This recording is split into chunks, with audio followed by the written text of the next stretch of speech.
still fighting? No, you don't know about this new October show about to happen? Oh man, I thought they was done. I thought they wrapped it up. No, man. yeah, I'm hearing they still owe people money from a couple months back. Yeah, I heard that too. Yeah. I won't speak on nobody. Why did you move to the Wild Wild West? Hey, one second, one second. Hey, man, every day I wake up, I see, and I'm up early. Like I said, I run my own company.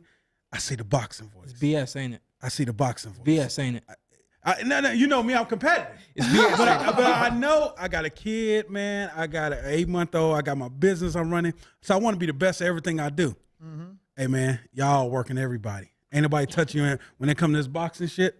Hey, when it comes to do this podcast, greedy. Ain't nobody right, out. Shut up. No, I gotta give him his love, man. No, hey, man, what y'all doing right now?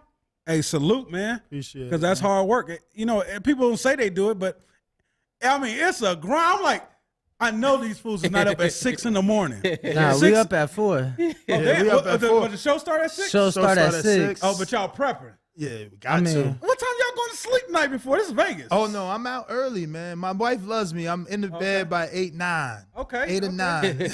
See, I'm different. I'm a degenerate. Yeah. So it's like You from Vegas? not from Chicago originally. Okay. Yeah. So But he's been here 7 years. Yeah. Though. So yeah, I'm done working whenever the gym closes. Like, Okay. you know, so whoever's in camp, I'm in there with them till they're done. So Yeah. Okay. He's out late. So, because normally, you know, we do the 6 a.m. to 9 a.m. Then we'll have our breakfast. Shout out to Foodie Fit. We'll head over to Top Rank or Bones Adams or whatever gym, which I've been seeing you do now. Yeah. I've been seeing you go out more and more, and you're at the gyms. How are you choosing where to go? Because obviously your time is important. Honestly, based on the fighters. Okay. Honestly, based on the fighters, I haven't really gone to any amateur gyms since my fight. Before my fight, I still would go to the amateur gyms and just kind of hang out with them and stuff like that. But now, like you said, because my time is a little more precious or whatever, I do try to get to the gyms and I like to go on the days that guys are sparring. I think when a guy is sparring is when you can really get to know him in the ring and for the sake of words outside of the ring. So I like going to the gyms on spar days. And who have you liked seeing in the gym since you've been going recently? I saw Shakur, and I think he's probably the only one that when I watched him spar, it let me I was able to understand why he is who he is in the ring on fight night. This kid can see it before it happens. And it's like he's got a cheat code or something, because it's the God honest truth. Somehow, some way, he knows what's coming every time it's coming. And I personally have never seen anything like that. You know what I mean? And I think his fast twitch fibers and his ability to counterpunch the way that Shakur does. When I saw it in training. And this is what I saw in training. You was there that day. I don't think Ness was there, but I know, Danny, you were there. Yeah. He sparred with one guy, right? And he might have done like 3 or 4 rounds with that guy. That guy goes out, and another guy comes in. This guy has a completely different style than the first guy that he had sparred with. This guy is a bulldog, gonna come right at you, gonna be aggressive, gonna push you up against the ropes, all this and that.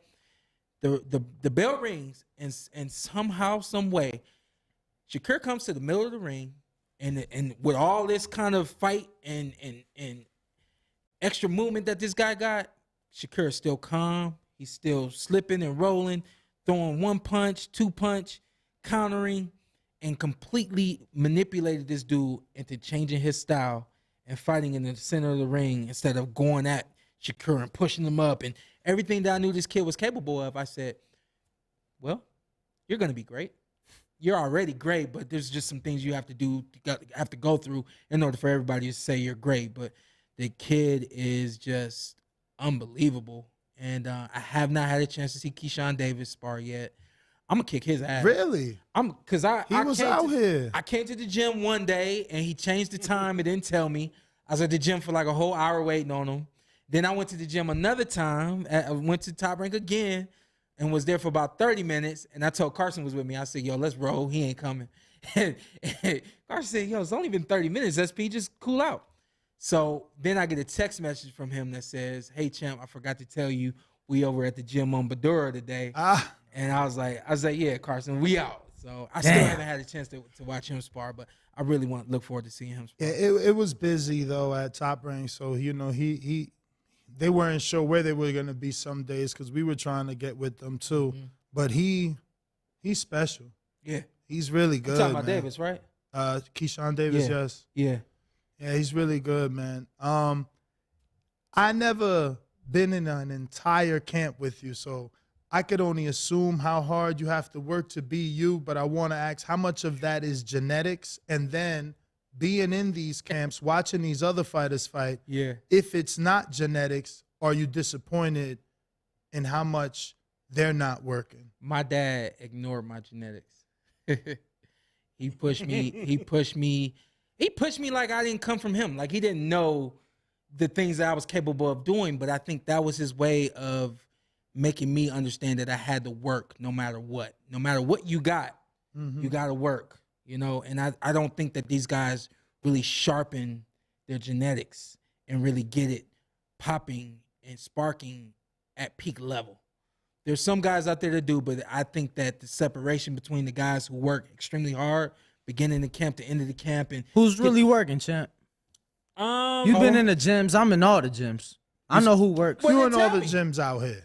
Say it again. You in and Eh, Houston. I mean, I travel, but see, I'm looking at it from a YouTuber, analyst, or whatever the fuck you want to call me point of view.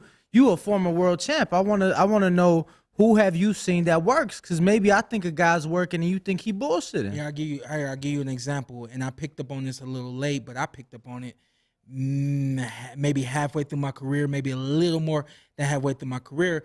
So Keyshawn comes to the gym late, and I said, "Yo, I got to roll, but I just want to, chat for just a minute or whatever." And we had a little light conversation, and he said something. I don't remember exactly what he said, but I was trying to get somebody to come on the podcast, and I'm not going to say who it was, but they basically said, "I'll do it in a week or I'll do it in 2 weeks." And I said, "Keyshawn," I said, what you got to understand is your life doesn't, the boxing world, your boxing life doesn't end on fight night. I said, you got to keep going. I said, if you probably don't realize this, but after your fight, you're still fighting. You've got 2 more things to do right after that night happens. I said, you know what they are? He's like, nah. I said, you got media and you got rest and recovery. I said, you need to be hitting ice baths. You need to be doing salt baths. You need to be going into the saunas. You need to be doing things of stretching and getting massages, helping your body recover. Absolutely. I said, and then the other side of that is you need to be doing social media and doing some media runs. Staying relevant. Yeah. I said, everybody forgets about what you did on fight night, no matter how great it was. I said, so what? The boxing world's going to talk about it, but ESPN ain't going to talk about it. So what you got to do is go out there and do things on ESPN or do things on public or local stations and things like that to keep furthering everything that you do, So I don't know which fighters out there do rest and recovery. I'm pretty sure Terrence Crawford does. I'm pretty sure Errol Spence does. What's rest and recovery to you, though? So what I would do if I fought on Saturday night, I was straight cooling Sunday, straight cooling Monday, maybe Sunday. Nope. Sunday I was getting home and I was doing ice tub, especially if it was a 12-round fight, which most of my fights at the end, they were 12-round fights. I'm doing ice tubs. As soon as I got How many home. hours? I would do a 10-minute on Monday, then do a 10-minute do a 10-minute on Sunday, 10-minute on Monday, do a 10-minute on Tuesday, and then Wednesday I'm on the bike, just getting my body back moving. You know what I mean? Because what we do is, and a lot of fighters don't know this, but you take your body to such a high level, and if in order to maintain, also while you're eating everything that you're eating, and you can't go out and run and all those different things. If you're shocking your body if you don't have any movement at all.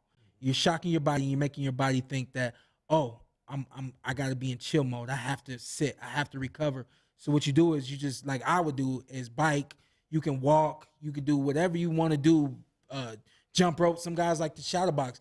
Do those little things just to keep the body moving and in the place of working. And then it's not that much harder when you get back into a camp to get your body back going and all those different types of things. So I don't know, man. Like who works hard out here? Devin Haney. Devin. I mean, Shakur's done camp out here. He did this last one in Houston. Jared Anderson. I went to Houston, and I've seen them in camp out here. Shakur, Jared, they're working. Very hard. Keyshawn is working. Regis program. Yeah, Regis. Boots. Oh, my God. Boots is definitely working. And everybody is different. But one thing I say, doesn't matter how long you were at the gym. What matters is what you do while you're there. So Or how you do it, man. and How and you also do it. how Like, you I'm do seeing it. some of these dudes go through the motions, and I'm just like, now I know why it's tough in a 12 or a 10-round fight. Yeah. Like, you know, I've been to so many different camps. Like, you know, I'm not, like you said, everyone is different. So sparring, let's say 8 consecutive rounds, jumping out and hitting the bag for 4 or 6 rounds may not be the normal for everyone. But if I don't see you do that, I'm like, okay, mental note. He ain't do nothing after sparring. Here's the funny thing. I didn't really jump rope much. I never hit the speed bag much, and I never hit the double end bag much. Those were 3 things that my dad just, even as a kid, he was like, nah, we don't need that. We going to the street and we running sprints. And after we run the sprint, we're going to hit the pads, and you're going to throw 100 punches, and then you're going to walk down and sprint again. You know what I mean? So there's things like if you don't, like guys, I swim. A lot of guys don't swim. But if you're training in the altitude, that can replace the swimming that I do. You know what I mean? So you can offset, and not everybody works the same way. You got guys who are going to go to the gym and say, every day I'm doing 25 rounds, no matter what it is. I'm making sure I get 25 rounds in. I'm going to the gym, and I'm like, I'm not doing 25 rounds, but what do you want me to do? I'll do it at the best of my capabilities, and then I'm ready to roll. But I had a mental thing and a physical thing where it was 90% the whole way from beginning of training to the end of training, you know? So everybody's not the same. And one more thing to your point, the guys that go through the motions, what happens is when you get in the ring on fight night, you haven't boiled your blood like that in the gym. Once your blood gets going in the ring and you have not taken your heart rate up to the level it's at, your body does not know how to respond. Absolutely. If you're used to being in first gear, when it's time to hop into that high intensity third, Yeah. you're Sean, not used to that. I gotta ask. You spoke of Shakur, Jared, Keyshawn, Boots. They're all sparring 4-minute rounds. What do you think of that as a fighter? It depends on what their 4 minutes look like. I saw. I didn't know he was doing 4-minute rounds. 30-second breaks. Shakir. Yeah, I didn't know Shakir was doing 4-minute rounds, but he sparred at the pace that he fights at. And there's a lot of guys that will increase the minutes that they spar per round, but then decrease the activity that they're gonna have in the actual fight. That's why I don't like 4-minute rounds, because not everyone can be mentally disciplined like Shakur Stevenson. So hypothetically, myself, if I'm going to spar Shawn Porter for 4 minutes, I'm going to try and pace myself because you're a professional and you're better than me. And I'm sure their mind is on that because you know how good the person in front of you is. I should have pulled a clip of us sparring way Y'all back in the smart? day. You stopped Way it? back in the day. Stop it. Nah, he stopped me. Yo, Ness claims. Okay, I gotta hear this. Ness claims. Okay, I gotta hear this. Ness claims this was the first time he ever put It gloves was on. the first time, no, not gloves on, but the first time I ever sparred, but used a mouthpiece for boxing. How many like years? I used to use how that many years for ago football. was this? Ooh, wow, line. It's a while now. What fight were 2017 maybe? Maybe. All right, Ness, you been in the ring with another boxer? Yes. since? You look better. Oh yeah. He look better. No. Okay. I honestly, I think Shawn Porter and people are gonna be shocked, but Gabe Montoya, because when I first started, Gabe Montoya would say that you have to get in the gyms, but then sparring with Shawn opened my appetite. So after that, I went to Passaic. And I started training with Kendall Holt's trainer and Glenn Tapia's trainer. His name is Terrific Gist. He has actually now Shadeja Green. And being in that gym really just helped me in this particular game, because you learn to understand what you're seeing a whole lot better, not only from watching them spar and watching them train, but actually getting in there and, you know, going through the motions, doing the pad work. And when you get the chance to sparring too, because I used to say, man, he's not letting his hands go. Now I know why. Yo, tell me about it. I used to say, damn, jab, bro, that's the easiest punch, like jab. And it's like, I've sparred a UFC fighter who I hate UFC fighters, so I'm like, yeah, I'm going to destroy this guy. And every time I would jab, he would right hand over my jab. So I was like, that's it. I don't even want to throw a punch no more because he keeps hitting me with this right. Why don't you do the Sean Porter step around? Yeah, right. You have to listen. Yo, the feet needed a fight. Like, nobody will understand until you spar. Yes. Like, I had never in my life sparred until Ness, like, in front of, like, 20 other guys, like, yo, you trying to spar? We in Dallas. Oh, he called you out? No, not him. Oh. So he has an event called Border Wars. He throw, how many have you had now? About 15? 13? 13 events across the country, and he'll get people off the couch. You train, get in the ring, right? So I'm in Dallas for the Errol Spence Mikey Garcia fight. The night before, we go to DG's, have a ball.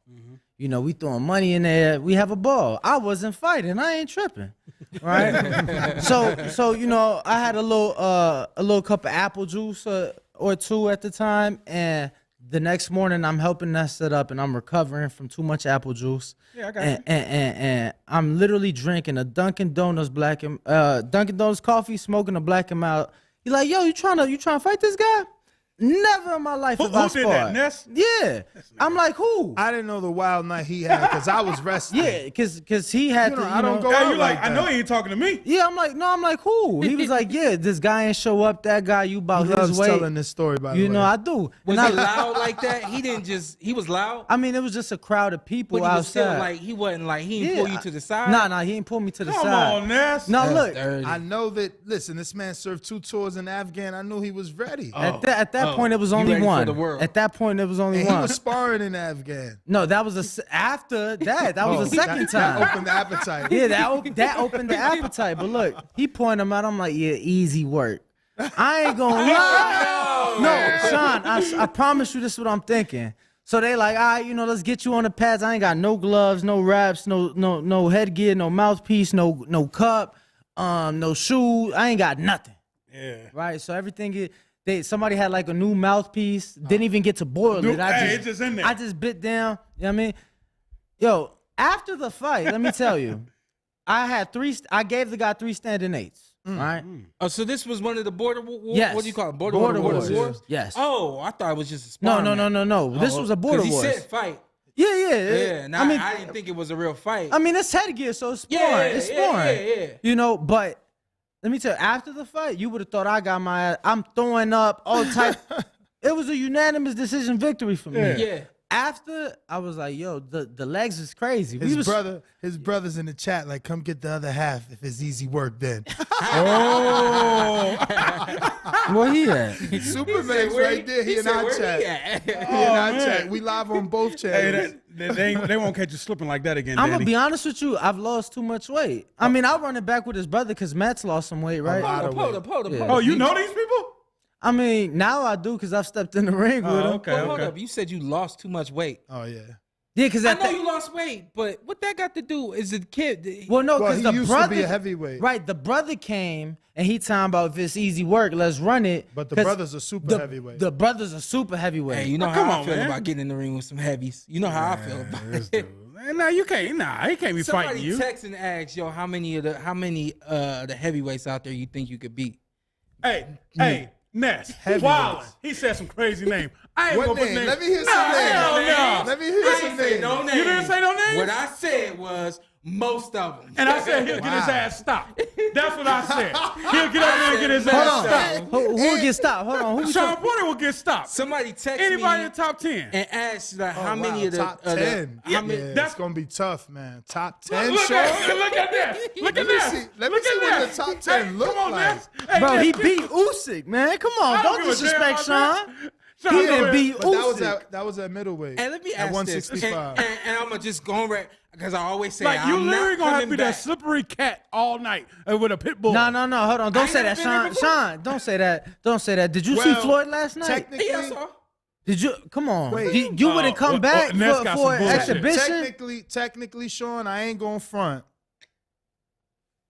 I got 5 out of the top 10. Because I want to see 5 out of the top 10. because I don't mind these types of fights, and I know it would bring in more attention than the normal fight. I do think that Sean can beat, especially Joseph Parker after that knockout loss yesterday. If he try to come back versus Sean, Sean nice and fast, what you think? Hell no. Hell no. No? Shut the fuck his ass up, man. Stop playing. Stop playing. I said Joyce was gonna knock his ass out. It's tough. All right, Wait, keep because going. Joseph do got a good ass jab. So and he out jabbed Ruiz. He but won't touch me, all right. and neither But- will Joe. What y'all saying? Joyce. What Nah, y'all I saying? ain't gonna lie, Neither Sean. will Sean, Joyce. I ain't gonna lie. All due respect, champ. Joyce knocking you out. Champ. Nah, Joyce ain't knocking me Nah, out. Joyce you knocking ain't you seen out. him spar. Yeah. That's the And- thing. You ain't seen him What? spar. How about So the sparring is better than the fight? Pulev? No. Yes. The Yes. sparring is Absolutely. I've seen that before. I've seen that right before. or wrong. Was He it the old. spar? No, but you He messing up the old. name. You saying I said- Joyce, but you not thinking Parker. We talking Parker. He said Joyce no, too. I said you. He said We're both not of even them. talking. Yeah, both. He said both. He's of them. saying both. I said. Thank you. That's why I Thank said. you. That's why I said, champ. All due respect, Yo, Joyce will champ. knock your ass out. Yeah, yeah. Champ, no, I He- seen he'll Joyce stop. spawn. He'll stop Sean. He's like, I don't know. He too damn long. Honestly, even yesterday's fight, right? Like, looking at him, don't you think it's gonna take Wilder or Fury? Like, he just comes forward. You can't stop him. Yeah, That right hand he took from Parker was unbelievable. Let me tell you, it didn't move him. yeah. It didn't. It was like You probably could outpoint him, but he's there all 12 rounds, giving you tough, hard shots. Yo, those body shots. He's an animal to the body. Yeah. You ain't watch him spar You yet? trying Next- to worry next me. one. You trying to worry me. No. I think though. All right, so you 1-1 right now. We giving him 1-1. No, he getting this one. I got him no. 1-2. I got him Pulev all day. That's I 3-0. don't think Parker, but Pulev for All sure. right, 3-0. I got Pulev- you 1-2. That's Pulev doesn't jab. Okay. Joseph Parker's jab is nice. I don't know if he's gonna lose that off that Joseph Joyce loss, 3-0. but I believe I- Pulev. 1-2. You know, I want to say this. The UK is gonna hate me 4-0. and think I'm crazy 4-0. because this man is durable, but he's lost so much and he's never beat the true elite. And Chisora. Chisora. Sean's proven he is elite. But Look, man, you Chisora seen- is like the toughest journeyman there is. He be all over you. He on you, man. You seen what he did to Usyk, but you did beat Usyk. I don't know. It's, Come on, it's man. Crazy. That was 30 years ago. Yeah. All right, another win. I'm 5-0. Oh, Ness giving you win. I got you 1-4 right now. I think for 1-3. You don't think he beats Luis Ortiz? 50-year-old Luis Ortiz. South Hell no. South Hell no. no. Hell no. South Ortiz. Yo. He don't even think he can Yo, beat did Luis you watch Ortiz. the Andy fight? He don't even think he can. Yo, off that Luis loss Ortiz. to Ruiz. Hell no. Oh, what's man. wrong with you? Yo, he in the top 10 still. The night he lost to Wilder, he was still whoop Tron's ass. Hey, he said Luis Ortiz, man. All right. Yo, Luis Ortiz he knocking on retirement's he door is, right yeah. now. And he's Cuban. We don't know if he's 44, 54. He might be dead. We don't know. He might already passed Did away. Ruiz knock him out or did it go 12? Went Nah, 12. went 12. He got dropped a bunch. Yeah. 3 times. Yeah. Hey, Ness, don't go no higher. Don't go no higher, Ness. No, I mean, it's tough. How can I you do not wanna- bring up Usyk? No. You no, gotta no, bring up no. Usyk. No, at He's this- already beat him. You At gotta this bring him up. point. I'm not No, saying at he'll this beat him. I'm point- not saying he'll beat him. I'm just saying you Yeah, gotta but bring him at up. this point, Think about it like how this. tall are you, Sean? Think about it 'Cause like this. Canelo's 5'7". Think Sean about it like 5'4". this. Think about it like Whoa. this. Nah, He Sean is ain't not 5'4". You tripping, I was man. about to say, damn. Ben Rodriguez 5'4". You disrespectful. No, think about it like this. What, you 5'7" fight? One of the best NBA players in the game right now is one of the smallest players in the NBA right now. And I'm not comparing myself to him, but Stephen Curry. You can't catch Steph. And it's only so many times he gonna miss before he drill him. One of the best players in the NFL right now. So you saying One it's of the- only gonna be so many no, no, times hold before on, a heavyweight hold on. miss One of before the they be- get you, one champ? one of the best in the That's what I'm NFL saying. right now. That's what I'm saying. No, I messed that up. I messed that Yeah, up. you did. I make a point. Oh, I make a man. point. Well, I'm just saying, one of the smallest guys in the league ends up being one of the best guys in the league is because he's got attributes that none of the big guys can stop. The same thing if you switch over to the NFL. What's the cheetah? What's his name? Tyreek Hill. Tyreek Hill. He's one of the smallest guys in the league, but he can go across the middle, go across the middle and then take it to the house because he's got something that all of those other big guys on the field don't have. Champ, we from the Midwest. I just want to give the Bears a shout out. We won today? We beat the Texans today, and our producer Brandon Lenz bet me $100 on the game. Dang. Where your money at? I mean, we live. I ain't checked. He might have sent it. Oh, okay. But all I right. just do you really rep the like? Are you truly a Browns fan, or do you just say that because you from that area?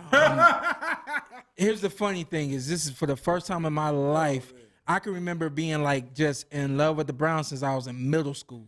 So for the first time since I was a teenager, this has been the first time that I never really I haven't made any posts about the Browns. Maybe one or two. They, the moves that they made in the offseason is something that a lot of people can't rock with. Me personally, I don't like to get into the personal business of athletes. I got you. I understand that you just have your personal life and it is what it is. It pours into the NFL. It is kind of a reflection of what the NFL is, what they accept. Again, furthermore, the Browns, who they are, what they accept. You know what I mean? So this, for the first time, has been a season that I really haven't been loud about my Browns, but they are 2-1 now. So yeah, I was just asking because I'm not gonna lie, champ. I'm like a diehard, Chicago, everything except the Cubs, right? But like for you, I was like, damn, he's a fan of a team that don't even have like a logo. Like y'all just a color, and it's like y'all the Browns, but the color's orange. It's like they're a very confused team. And I just wanted to touch bases. I'm like, is it a hometown thing? You came to touch base with me about the Cleveland Browns. he said, let me touch base with you real quick. More of your fandom, because it was like, I know it must be hard. It's hard for me. Yeah. So I know it must be hard for you. I mean, so we're the history is just so far removed from where the Browns started. I can't remember the Browns, Paul Brown. Paul Brown. So that's where the Browns come from. So no, we don't have an official logo because we decided to name the team after the owner, the creator of the Browns. I think we have kind of found our way to the Dogs, but we just don't identify ourselves as the Cleveland Dogs. I don't really think it makes sense. What's the best Ohio sports franchise? And I'm gonna throw college in there because It's got to be the Browns. Ohio State. Ohio State. Or you mean the franchise in terms of winning and? I mean, in your eyes, who do you think represents the state of Ohio the best? Ohio State. I'm gonna look out this window since y'all talking this foosball shit. You watch He football? don't watch nothing else but boxing. Yes. Damn, you really about this? Coming in here, That's why I can do it as much as I do it because it's passion. I only had two things for y'all coming in here. Like number one, and I said y'all greedy as hell doing 2 shows a day. Like that's just greedy. Give somebody else a chance to do something. They like, no, I'm not tuning in because Boxing Voice coming on soon. Oh, we got schedule I'm around not y'all. tuning in because Boxing Voice just went off. I'm boxed out. You know what I mean? Y'all done boxed us all out. You know what I mean? Nah, but I appreciate what y'all do. But the one thing I did want to know is, because Ant and I were talking about this before y'all came in, before we went live, Carson is a sports fanatic. So Carson will sit down and watch Twitter or watch the live games or be on social media. He sees everything that happens in the world of sports. And so then when it came to boxing, when we like, cool, we got the Showtime Championship boxing tonight, he come in here prepared to talk about what happened on DAZN and what happened on ESPN and what happened on these low-level shows and all that. How much boxing do you watch? Everything. We try to consume everything. Like we asked each other, like yesterday, we asked each other, are we doing the Floyd fight?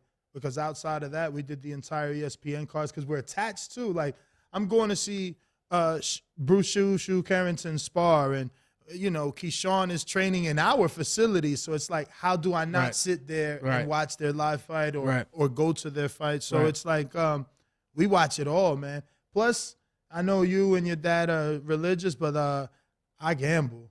Don't have a gambling problem, but after so many years, I gamble too. I just started, and just to be clear, Ness gambles $2, Yeah, $5. I'm not a gambler. Nothing crazy. I'm just like showing my audience we can win. Yeah. We're smarter than the bookies. They don't like they thought Maxie Hughes was gonna lose last night, and I was just laughing all week. We at bet a him by 280. decision. We picked him by decision at a 280. Plus and, 280, yeah. $100 would have made you 380 back right there. And, you know, boxing takes a lot from us. So we try to be smarter than the bookies to give back to our audience so that they can get these pay-per-views for free. Because last year we paid anywhere between like $840 something maybe in pay-per-views alone. I never thought about it until I heard somebody like equate how many pay-per-views they've done a year. I mean, Canelo gave us 2 in 1 year. And No. We had the Billy Joe. It wasn't pay-per-view.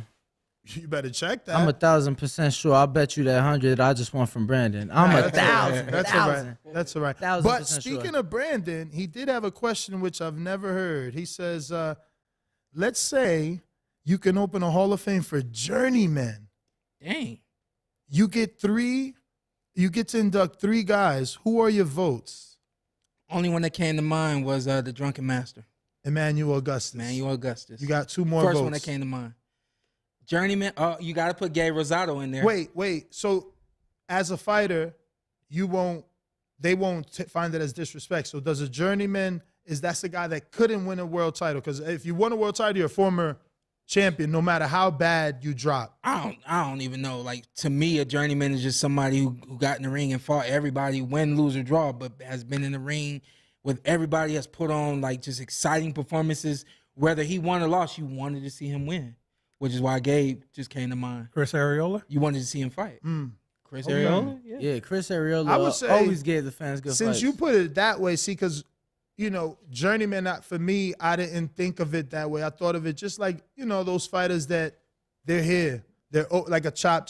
Like a... Chop. You got to put chop in I don't even want to say Salido because, again, he became a world champion. But, you know, it's just like those losses, the grits, the people that are there, like a Gabe, no matter how many times boxing tell them no, they keep trying. That's what I thought. But again, that's why I asked you, because I don't want to call a Ray Beltran a journeyman and he won a world title. He did win a world title. So that makes you a former world champion. I don't, you know. Well, I think you can become a journeyman if you fight, you happen to lose that belt, but then you just keep fighting. Win, lose, or draw, you're still fighting and you're still relevant. I think, to me, a journeyman is a fighter who's relevant. So Chisora is a journeyman. Chisora is a journeyman, yeah. In my mind. And I don't really know. And he's like borderline gatekeeper. Depending what heavyweight you put in with Chisora, he might get a title shot after that if he beats Chisora properly. I mean, gatekeeper. How is that any different from a journeyman? Well, because the gatekeeper holds the keys to the title shot. So if they fight you, they end up in a Shakur fight. Hypothetically, like, Jermaine Ortiz, right? He's fighting a gatekeeper in Loma. Loma don't got a belt. But if he beat Loma, man, Devin got to fight Hold him. up. You just said Loma is a gatekeeper? Hell no. I thought gatekeeper was like motherfuckers. Like, to me, a gatekeeper is like a fighter that got a name, but he done. Josito Lopez. No. Josito Lopez? No, Nah. that's journeyman. Yes. Oh, yeah. Gatekeeper, listen to me. Believe me, guys, gatekeeper holds the key to your title shot. Once you beat him, Let me Google this shit. go for it. Man, what was it?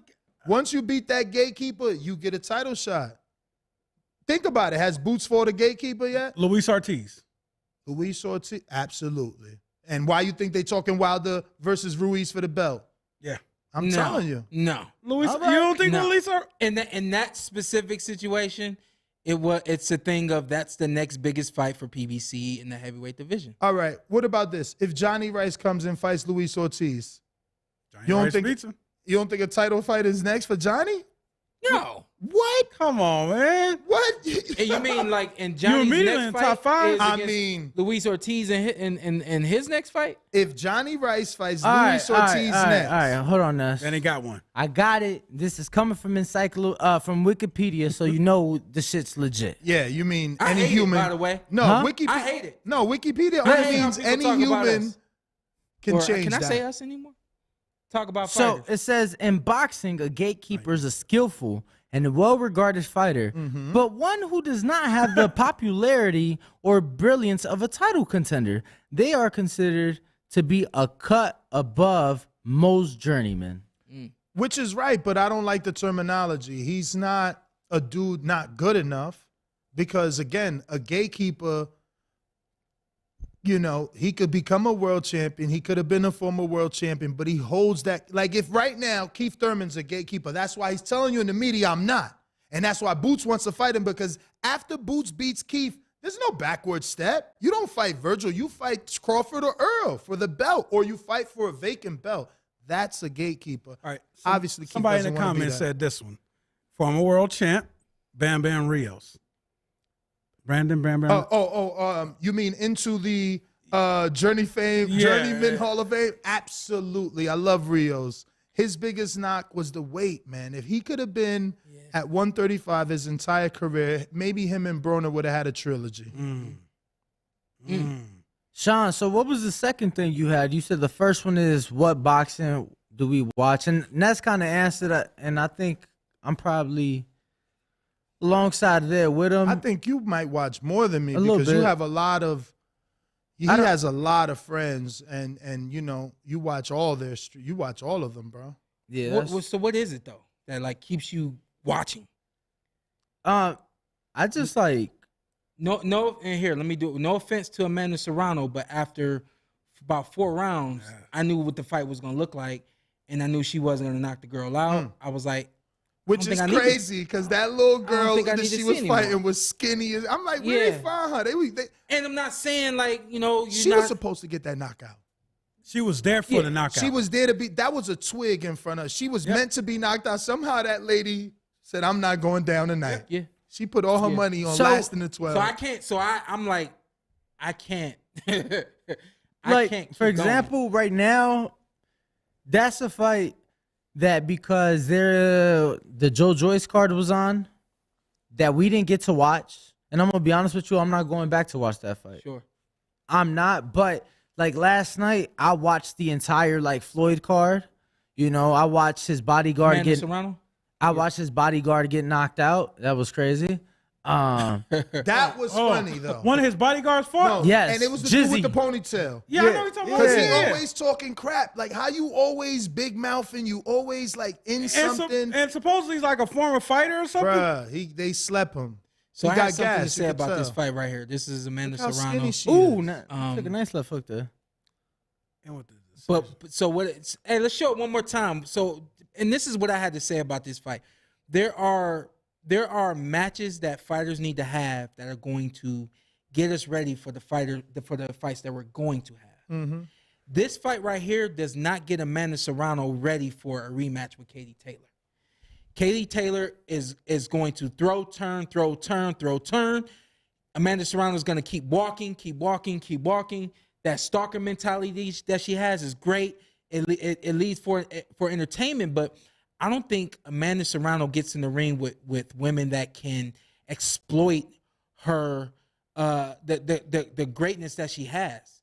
She gets so turned on to one thing to beat somebody because that's all that she needs. And in order to beat Katie Taylor, she needs so much more than just pressuring Katie Taylor and going to Katie Taylor's I'm gonna body. be honest with you, champ. The rematch, I feel like at this point is the last thing we should be worried about. You know, Eddie Hearn is suing Amanda's saw that. promoter I right saw now that. for. I saw I don't know how real that is. I saw We'll that. see. I mean, I am seeing more and more stuff surface, but we'll see, man. You know, Eddie's very intelligent, and you know, Jake Paul's game is social media. So, you know, this will get some traction. I just don't know how serious it would be. Is there a lawsuit that is? Yeah, he like, said $100 million. Like, come on, man. Defamation. For defamation. Now, don't get me wrong. Given, because I actually read it, the wording was like something along the lines of given Jake Paul's popularity and the control that he has and the effects that he could have on Matchroom would That's be weak. upwards of $100 million. That's weak. And Danny, I know I like to call you the almanac, so hopefully you remember how much Pacquiao had to pay. I mean, excuse me, Mayweather had to pay Pacquiao. Yeah, because that was defamation and that was for money. I definitely don't remember that. You motherfucker. Why you do it? Yo, but Pacquiao was at the fight last night. For those of you that didn't. I seen that. What was that about? They was sitting next to each other. Yes, and that was funny because Floyd was like shitting on Pacquiao. Like Yeah, he told that him was like disrespectful. literally this far apart. Sean told him, Yeah, don't let these people fool you into getting your ass whooped again. Ooh. $114,000 is what Floyd Mayweather had. That's chump change. That's what for he had Floyd. to pay. $114,000 for Floyd. That's gonna pay that. Court just paid. Court just paid that. Court just paid that.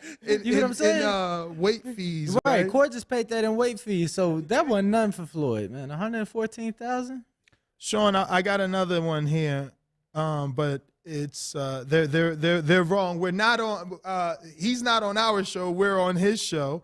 It's James Benitez in Huntsville, Alabama. He says, first, Frank Martin, you stated that he's a threat. I got him a top 3 talent at 135 now. I think he's with Shakur Tank. Could you elaborate on why Frank gets a title next year or not? Now, I only wanted to bring that up because are you picking him over Colbert, who has to move up to fight him? I would pick him over Colbert. Yeah, I'm high. I'm high on Frank Martin. One of the few fighters out there that can just kind of do just about anything in the ring, from being explosive with power to being fast, quick, sharp, can counterpunch, can use the ring, and can be aggressive and come after you. You know what I mean? I think that he is, in a lot of ways, a very complete fighter at 135. And I do think that he's a threat to anybody because he's almost liable to do anything at any point in time to offset what you do well, you know. And then, of course, we're having Derek James in his quarter, and I've seen the way Derek James, I haven't seen him personally, but you just see the way his guys operate in the ring on Fight Night. You can see that he game plans very well, and it's almost like he knows everything about the fighter, and we do these things, we'll be successful, you know. So I think that he beats Colbert. I think Colbert has basically shown his hand and who he truly is. I think he has one fighting style. Now, I'm not saying that you have to have multiple fighting styles in order to be great or anything like that, but if he can't counterpunch you, then what does he do? If he can't hurt you off of the counterpunch, then what does he do? You know, Colbert is not. So you don't think that fight with Garcia was just the night? And he underestimated him. You know, you look at that paper. Replacement. Like, let's be real. Even me, I've been telling my audience for, I would say in the last maybe 3, and that's me being generous. So it could be the last 12 months or 24 months. Don't bet on Dominicans. So I would have went into that fight just like Colbert. Like, he a Dominican. I'm Dominican, but what Dominican can we trust? Jason Rosario was a unified champ. I know personally he had Snickers under his bed. Like, I mean, there's no Just Dominicans tell it on I can people. trust except Hey maybe. man, I ain't gonna be a part of no snitching. Listen, The reason why I I'm not pointed to letting you fool is because my audience. the reason why I pointed to you is because I was just saying a couple weeks ago that we have a wave of Dominican fighters that are Now. coming to the States that are like on some different stuff. And that's what you're saying, coming to the States. I don't like the Dominican that comes here but goes back. It's hard, Sean. Like, $1 American is 50 Dominican pesos over there. You know, it Oh, don't that matter. makes sense Chilling. why they be stunting. Exactly. You know what I'm talking about too. Slow down. Yo, and that's the thing. You get over there, it don't matter what they paid you. You balling in the eyes of your Oh, public. man. You are balling. So they get caught up in that life. Look, Sean, It's very hard for them to be disciplined. especially like for me, I watch all sports, right? Bro, Dominican baseball players notorious. It's the same thing. They get a couple They dollars. fall off really quickly, huh? Very. It's just a matter of what Ness is saying. You know, they come from poverty, they come from nothing, they touch money they ain't never seen, and now like we've literally had your Dennis Ugas. He's Cuban, I get it, but he came from Cuba, came from nothing. He then said it out his mouth. I used to wear fake watches, fake jewelry. I had to fake it till I made it. Yeah. And a lot of those guys have that mentality. I mean, just a lot of people I feel like that come from nothing have that mentality. Cause man, you go back to Chicago, I'm like, damn, so everybody got a $50,000 chain on in the club? Right. Damn. You Right. feel me? Right. Yep. Dude, you got 50 in your bank. Yeah. You know what I'm saying? My moral was just different.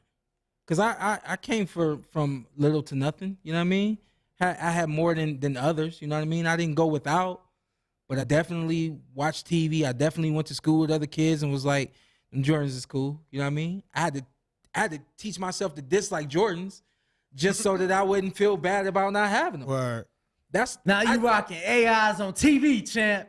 and I tell everybody, I said, so you see me in the suits, and it's because back in the day, the suits that I wore, everything I had was hand-me-down. So I hated going to church on Sundays because my stuff didn't fit, or my stuff was dingy, or my stuff just didn't look good, or it didn't match, so on and so forth.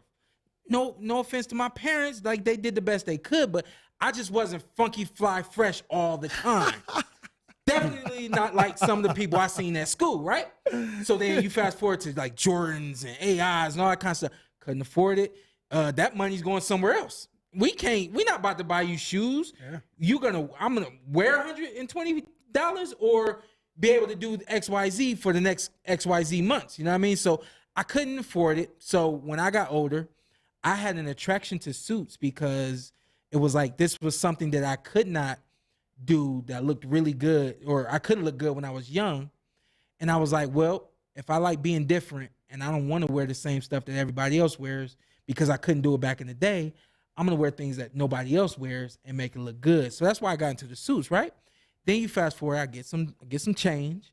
I said, yeah, you know what I'm going to do? All these throwbacks, I'm going to start buying all these shoes that I couldn't afford when I was a kid. You know what I mean? So that's why you see me with the AIs and you see me with some felines on and anything that's throwback. It's because I couldn't afford it when I was a kid. I was this close from wearing my Allen Iverson jersey At today. night? No, Oh, today. today. Because of you wearing the shoes last weekend. And I'm trying to get a deal, you know? Holla at me, Reebok. Hey, Sean, what was the first big purchase when you got that money? And people have asked me that before. No, I don't think I made what was any big purchases. Fuck the first big purchase. The first like fuck you purchase. You get what I'm saying? Because the first big purchase could have been a house or something responsible. Yeah. I don't think there's ever been an FU purchase. I had took my dad. My wife was working at Porsche, and she sent me a video of a green Porsche pulling in. I said, tell them not to sell it. I'm on my way. And I came the same day, and I started talking to them about the Porsche, and I started getting familiar with all that. Took my dad up so that he could look at the car. I said, hey, what you think? He said, well, talk to your CPA. If you got it, go ahead and do it. Talk to the CPA. I said, hey, I'm good. He said, well, why wouldn't you get it? I said, I don't know. I mean, it's a Porsche. That ain't really my style. That ain't my thing. He said, well, you deserve it. You've never, to your point, you've never done anything outside of what's responsible with your money. Why not do this? So that's why we got the Porsche. Damn, that's crazy. How So- long ago was that? So like no like vacation like No, you but like I don't know that no the no vacation no no no no falls no into no that. hear me, not you on vacation with the wife like fuck, I'm gonna get her this Louis bag just get something that I typically wouldn't. Yeah. Okay. Did that before. No, but that's for the wife. You can't. Stop going into the stores because I was like, I couldn't handle it. I couldn't handle it. Like she wanted to go shopping on Melrose or one of them streets. Yeah, Rodeo Drive. Rodeo Drive. Oh, It was Lord. Rodeo Drive. And that's we pulling up down there. I promise you, I seen went you in a like couple 2 or times. 3 stores and I was like, I ain't going in no more. I don't I even- can't help it. I Nah, can't. it's crazy. I went to Starbucks this morning. I live in listen. No, listen. go from Melrose to Starbucks. Yeah, no, because you would have thought you was on Melrose or Rodeo. And I go inside. I'm waiting. You know, I place my order. So I'm sitting back. What you get? What you get? Venti vanilla sweet cream cold brew, extra shot of espresso. What Starbucks you be at? I honestly don't. I live in even- Henderson. It's the one off of Stephanie and They in Arroyo Summerlin, man. Grande. Oh, okay. Arroyo I Grande. know where you at. Yeah, so I'm off the 215 in Gibson, like right up against the mountains and shit. But I go in there and I see 3. He let you know you living. He let you know you living. No, I'm just saying, just No, to go give you an ahead, idea. get to it, get to But it, look, get to it, get I to see it. 3 kids, and I'll say kids because no question they was in high school, like 100% sure of that. And I look at them, Sean. Each one of them had over $3,000 worth of clothing on. Oh, Lord. Each one of them. Yeah. And I look at the phone, and it's 9:20 in the morning. Like I made sure to go before kickoff. Bears played, and I'm like, damn, they woke up that early Just to to get get- this fly Right. to not go to church. Right. To come sit with two other guys Right. at Starbucks. So Right. I'm like, you know, but I'm looking at them, I'm like, damn, them shoes fly. I'm like, I can't afford them. And like I said, my morals have just always been different. So how I look at it is, I didn't have it growing up. Do I really need it now? You know, my wife bought a Christian Dior bag. I was like, you don't need that. I'm arguing with her in the store. Mm-hmm. Yes, she walked out with it. So you don't win. Listen, for weeks and for months. He beat Usyk. He ain't beating for weeks and for months. I'm looking at the bag. Every time I come in the house, I'm looking at the bag. First time she got something on the bag, I said, what is that? I said, what is that? You know, open it up. What are you keeping in this thing? You know? So why do you need it? You don't. You know, so that's just my moral. That's how I look at it. I was like, you know, I ain't gonna at some point in time, you do want to have fun and all that kind of bag stuff. wouldn't have been in the house. Yeah, hell no. Hey, Sean, no, I'm probably one of the cheapest people you will ever meet. Oh, you ain't meet me yet. No. Hey, if you see what, hey, he don't know what I drive. Oh, yeah, I can afford whatever I want. Yeah, you don't know what he drive. I've been trying to get him out of the way he drive for years. Don't care. And I really don't think it's a sentimental thing with the vehicle. I think it's just he don't give a damn. I mean, if it's working. I came from absolutely nothing. So, yeah, I could go for it. I've been at the dealership, was like, yeah, I'm not getting it. I'm out of here. It's for real? Yeah. I ain't getting it. But now got the kid, got a little pressure on me. She's like, yeah, my kid's never getting in that car. So, wow. Yeah, how long have you had it? It's about 20 years old. Yeah. And it get me from A to B. It breaks down. I fix it up. And the way I look at it is at the end of the day, I'm not going to let a vehicle be the reason I can't support my family or can't do what I need to do. I'm not going to let some clothes or some jewelry, anything like that, stop me from being able to, like I told my wife, like, you got no worries. The kids are in private school and in daycare. Like, you don't worry about a thing. But if we turn in the Armada that we got for the Porsche Cayenne, whatever it is, Now we might have to have a concern. Mm-hmm. If I can go to sleep and wake up every morning with no concerns, why do I need to change my lifestyle? No, I'm with you. And that Armada's nice. I'm going to be real. I used to have a 2005, so I'm sure that's like a newer one, and they get bigger and better every time. Yeah. So, Hey, but what you got now? I got the Vet now. What year? 2021. But you ain't got a regular one, though. You ain't got a regular one. It don't look regular. It don't look regular. That should look like a souped up. That look like some Floyd Mayweather shit. Nah, let me tell you. His father's is the souped up one. Nah, I ain't trying that. I ain't trying that. No. You be here. Honestly, you be up at 4 a.m. talking boxing. You talking about you? Yeah, but is your father's the guy? I didn't even know the father's existed. You try that every day? I drive it every day. Oh, I'm not the rich white man. Let me tell you how crazy. And it's like let me tell you, it's like a little club. It don't matter. I swear to God, it don't matter who you are. If you own a Vet, the next Vet owner says hello to you. It don't matter if it's the C8, C6, C7. Everybody's like, hey, good morning. No, that's true. I swear to God, yesterday. That's how it was with the Porsche. Yo, yesterday we drive. Maybe it was a couple days ago. We driving, and I'm in the car with Ness, and it's like an old Vet driving by, right? Yeah. And it's an old lady in it. She just. Yeah, I'm like, no, always. You like, she getting at you, nah, it's the Vet. And the funny thing is that, you know, I've been in the car. Ness is pretty chill in the Vet, right? Like, truth be told, he pretty chill in the Vet. But so many people pull up. Women especially. We gonna race, Sean. Women especially. Oh my God, they be trying to pull up. Toy. Yo, they be trying to get us women trying to race it? Oh my God, no! Look. I swear, I wish we would have been recorded when that woman did what she did, because no one believes us, bro. On the 215, it was 215 or 95. It was a 215. She just pulls on the highway next to her. Lowers her window. Lowers her window. She's like, what up? She's like, let's go. I'm like, girl. She was hyped. So what was she in that you can remember? She had like a scat pack. Charging them. She had something. She was ready to. But she was ready to the go. funny thing is, so then Nash turns on the fog machine in the car, and we lower the windows to let her know, look, we chilling, we vibing. We chilling in this car. We don't race. It took them a while, y'all. Get the overview. Get the overview shot. Get the overview.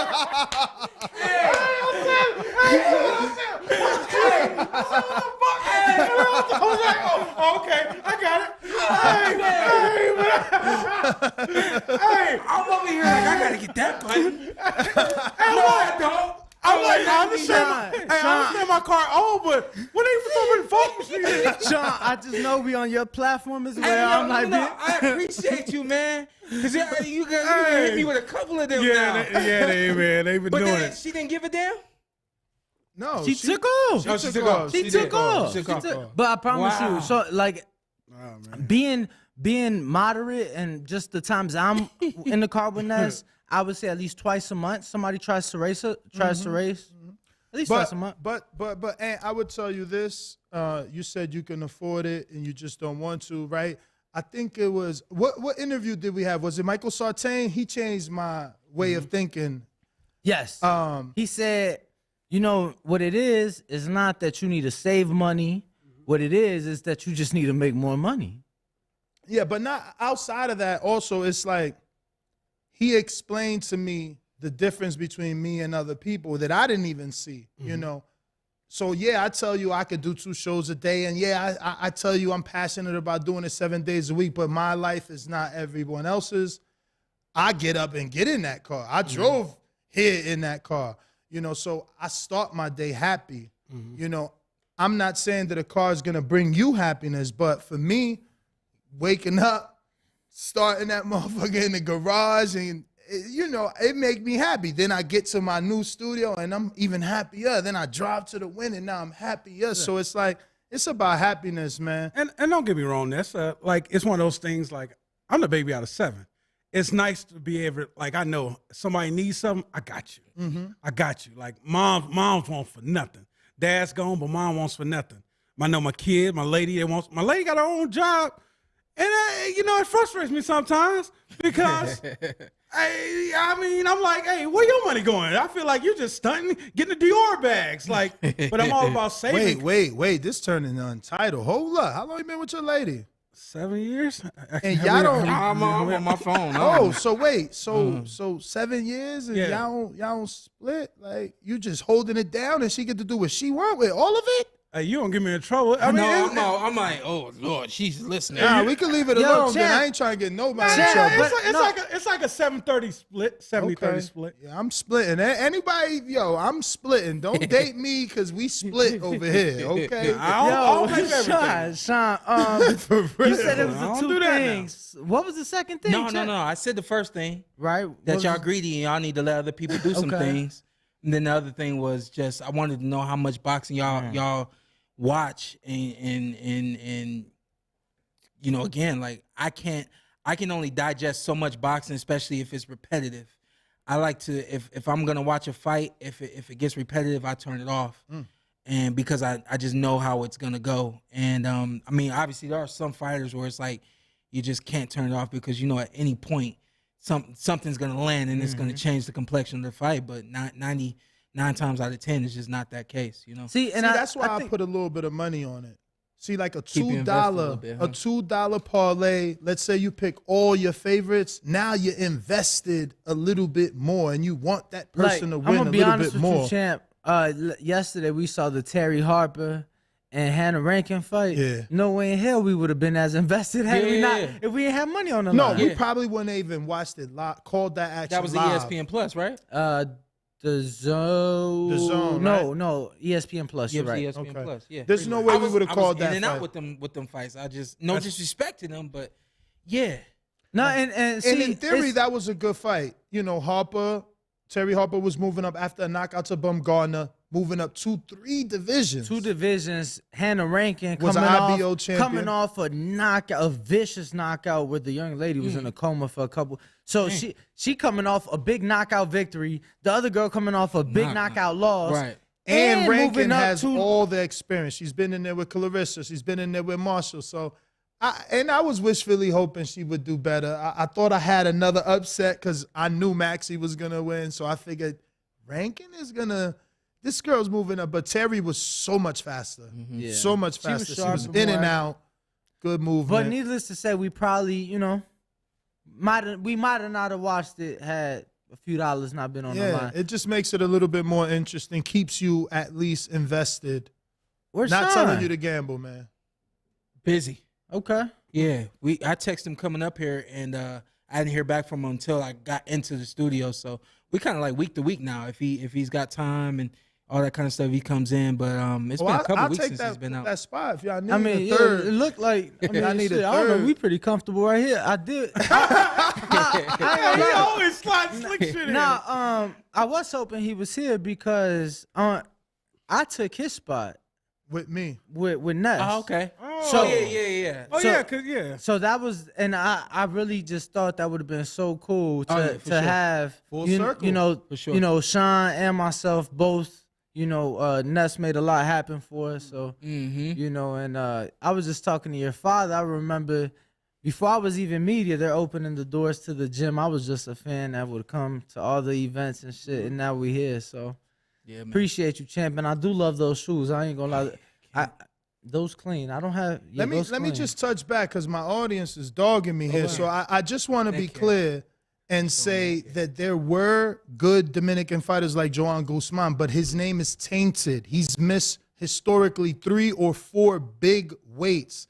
He was dropped from numerous promoters for missing weight. He couldn't be trusted. His name is getting glory again because of what he did with Jamel Charlo and Derek James in that undisputed fight.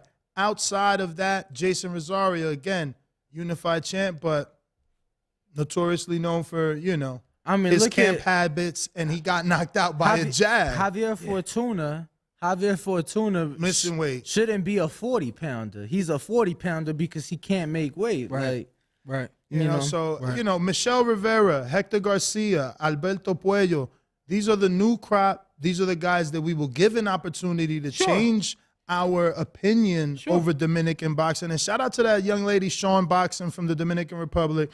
She's putting a lot of guys on.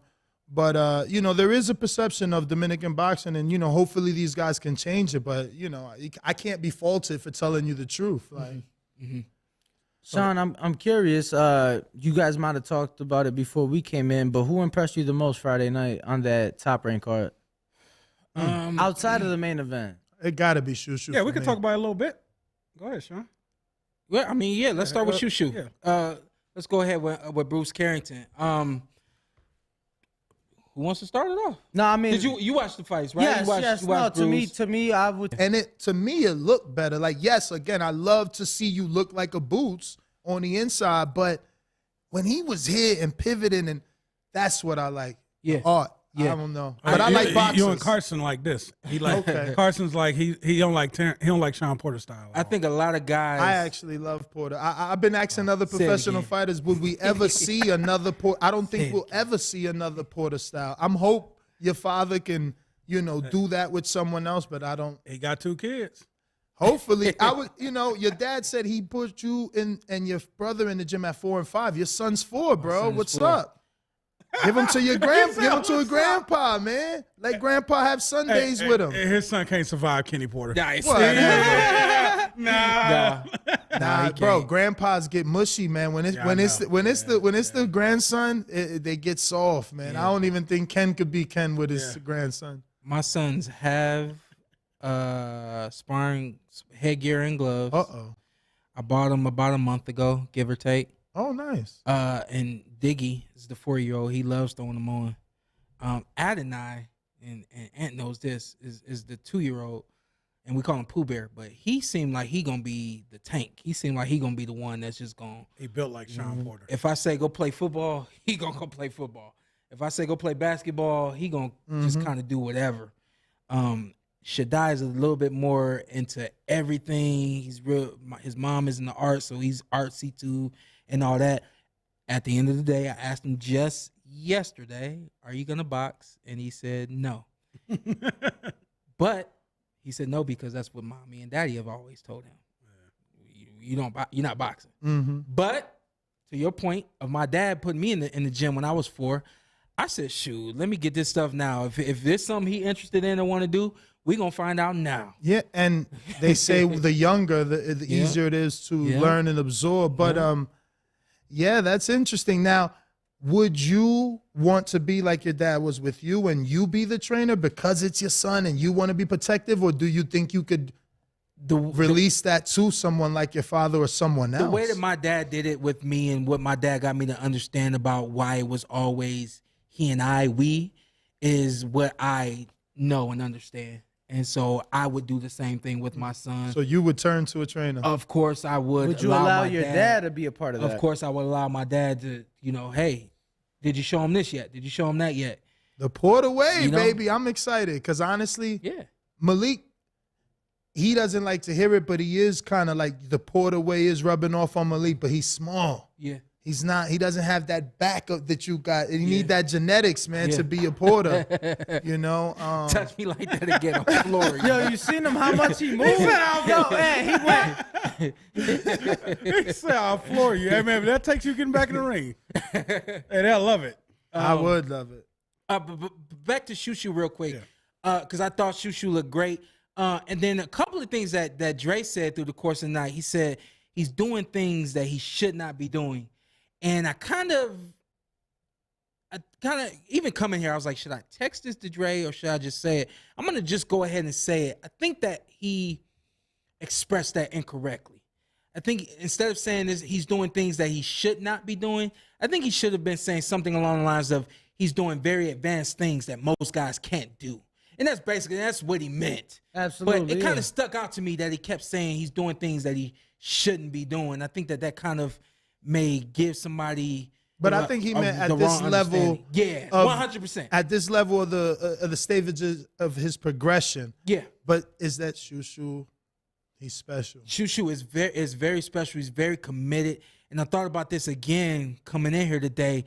The fact that when I met Shushu, it was at the Barclays, and I was fighting at the Barclays. All my fights were at the Barclays between 2016 and 2018. Every time I saw him there, and this is what I think is the point.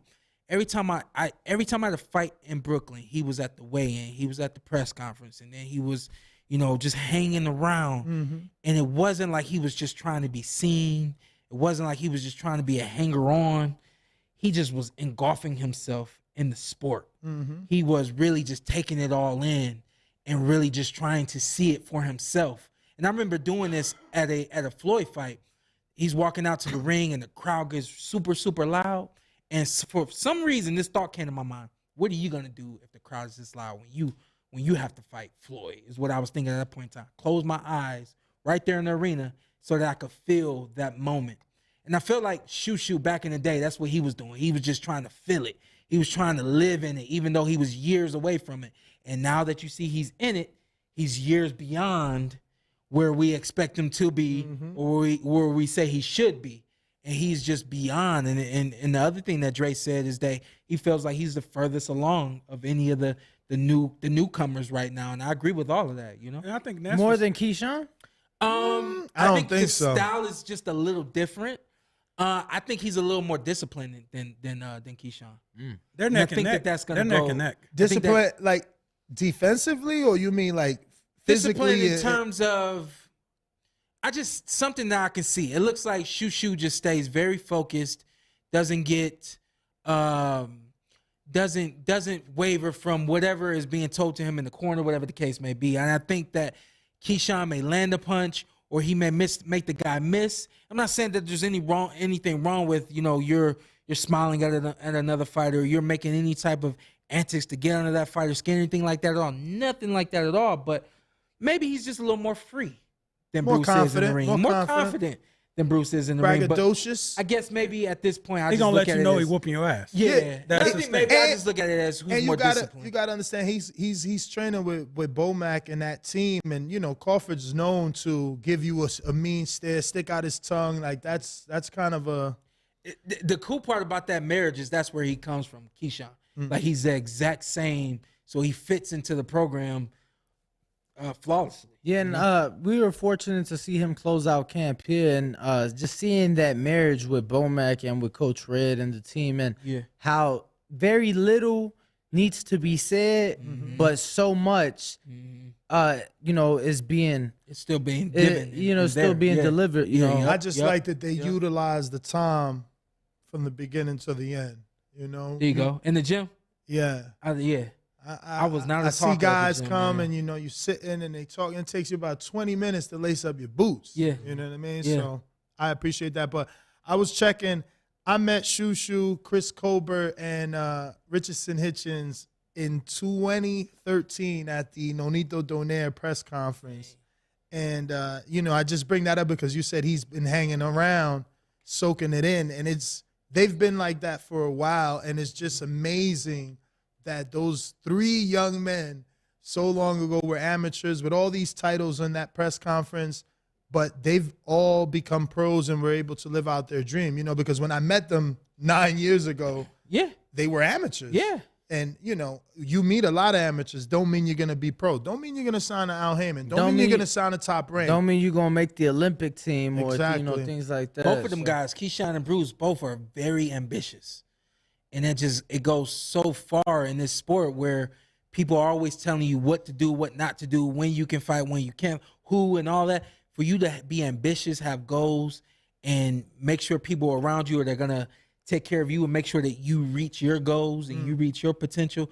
It always starts with the fighter first. And I didn't know that for a long time, but the fighter has more control than most of them realize that they have. And if they're willing to take control of their careers, they're going to get in all of the fights that they want to be in. They're going to have all of the main stages that they want to have. And they'll be put in prime positions. And that's what Keyshawn and Bruce both are going to do. They're going to make sure they get put in special positions and moments that are going to make them shine. And on top of all that, the records of the guys that they fighting. Mm-hmm. I just think that that's amazing too. Yeah, no, I mean, they're definitely stepping Keyshawn up. I was just telling us, like, the guy Keyshawn fought Friday night, most people might have not known that he had a couple losses. I saw him get robbed here in Vegas a couple years ago, champ. Yeah. And I'm like, damn. And the guy he fought then was the guy that we all know. So I'm sitting back. I'm like, he's fighting a tough vet, somebody with experience, things like that. So definitely being moved against tough competition. They're not throwing those guys in there against anybody. Even Floyd Diaz, he said, I think his first couple fights. He's never fought anyone with 2 losses. Yeah, it's only been 1 loss or undefeated fighters. Yeah. No, I mean, Top Rank, I used to hate on them, but they've changed it. They've turned it around. They're invested in the future. In at least boxing's next 5 to 7 years. I love that. I love, like, literally investing Al hasn't in the got future. Olympians since the whole 2012 crowd. Right. So, But just investing. They in the had future. Balderas and then gave him back to Top Rank. well, it was always a Richard Schaefer Oh, yeah, thing. Richard Schaefer. You're right. You're right. Yeah. You're Y'all right. dropping a lot of names over here, man. We gotta go. A name dropper. Yeah. Oh, yeah, we yeah, dropping all these names. We try man. to we try to be informative to Yeah, the that's people. all we're doing, just being educational. Hey, what I heard was, we just trying to get you in trouble. That's all. How? How? We're just telling you who's promoting who, who's signing who. Yeah. Richard Schaefer was the guy. He was. He still is. If Pro Bellum can resurface. He's the guy who coined the port away. Really? Wow. Oh wow. Yeah. Shout out Oh, Richard do we Schaefer. owe him some money? No. I ain't trying to get sued because he got money behind No, it. no. We And good. if we get sued, we putting a Corvette up. No, but we did a press conference. I think it was my fight with Keith Thurman. I think. Okay. But he said, he was explaining who me and my dad are, and he said, they just have a different way of doing things. He says the way they do things is like, I don't know, it's like they have their own way. It's the Porter way. I'm like sitting there at the press conference, and the light bulb comes over my head. I was like, I'm gonna use that someday, Yeah. Did you think it'd be for a podcast? Hell no. That's crazy. I came to these guys with a whole bunch of names, some creative names for the Oh, yeah, we're podcast. just trying. And Carson, Just trying. simple as he can be, simple-minded guy, said, why don't we just use your name? Like, why don't we do something with your name? Yeah. I said, damn, my dad said the same thing about and I said, all right, then we'll just go with the Port Away. So I gotta ask, retired now, you're doing this, obviously got the family. How's the acting been going, and you got anything brewing with that? I know you was doing a little acting classes and doing your thing. And It's a work in progress. okay. I haven't had anybody really come at me with an opportunity that is ready to go. But do you have like a Hollywood agent? No, I don't have an Hollywood agent. I'm just Yeah, so how you gonna get an acting gig without a? Tell him, Ness. slow down. I'm connected with some people in Hollywood, but my thing is I don't want to do a cameo. I never want to play Sean Porter in a film. I don't want to be myself. I want to be a character. I want to act. I want to get people to look at me as somebody else for that whole 90 minutes to 2 hours that they're watching me on I think you need to screen. contact 50 Cent.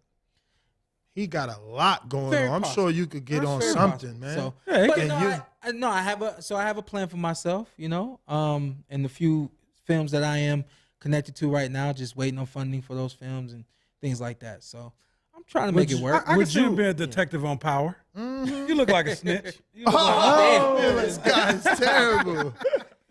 you got a little iced tea in you. When I snitch on you? Sean, Yeah, did you already give your thoughts on Shakur? Because I wanted yours being as though. Go ahead. Well, I wanted yours being as though you had to cut the braid. He lost his belts. It's not necessarily the same because you made the weight, but like, how bad do you think it was that he said no to the extra 2 hours?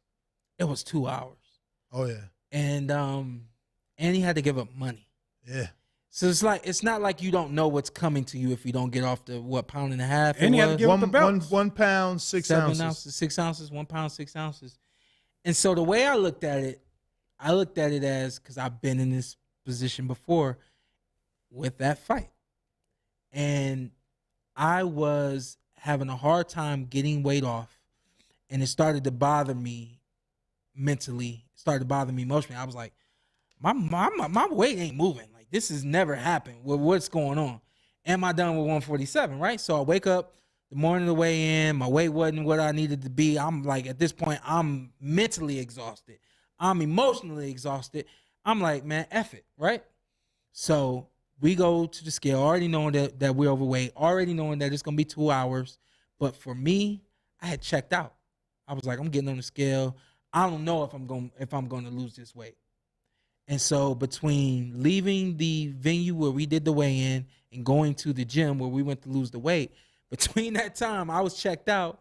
And shout out to Marcus Watson. He was rolling with me and my dad. And my dad was having a little bit of a heated conversation in the front, whatever. And I hadn't told my dad, but I basically was checked out, just going through the motions at this point. And Marcus in the back seat, he leans up and he kind of gives me this pep talk. I'm like, all right, boom, I'm gonna make it. So I think that he mentally checked out of making the weight. And then once he knew that what it was going to take, even though it was going to take 2 hours or whatever, I think he was just like, no, I'm good. I don't need these belts anyway. I'm going to move up to 135. You can't stop me from being great tomorrow night. And if anything, me trying to lose more weight is only going to not allow me to perform the way I can. So I think I think he had checked out of 130. And I think that, there's really not much competition for him at 130 to begin with.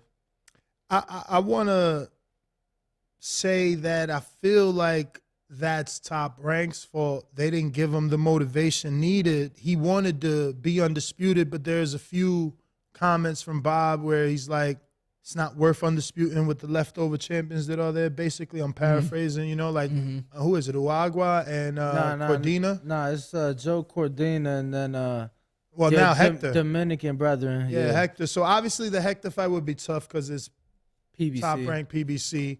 The Cordina fight is possible because it's Matchroom. But, Bob basically made it seem like those ain't big fights. Why be undisputed? How do you feel about that, being that close to undisputed? At least halfway there. Yeah, I mean, it's just more what I than said. half with the ring, man. It's just what I said about Bruce and Keyshawn. If I'm ambitious and you know what my goals are you going to put me in the right positions to achieve my goals? I had a personal conversation with Keyshawn. I said, yo, what's going on? Is it you or who is it?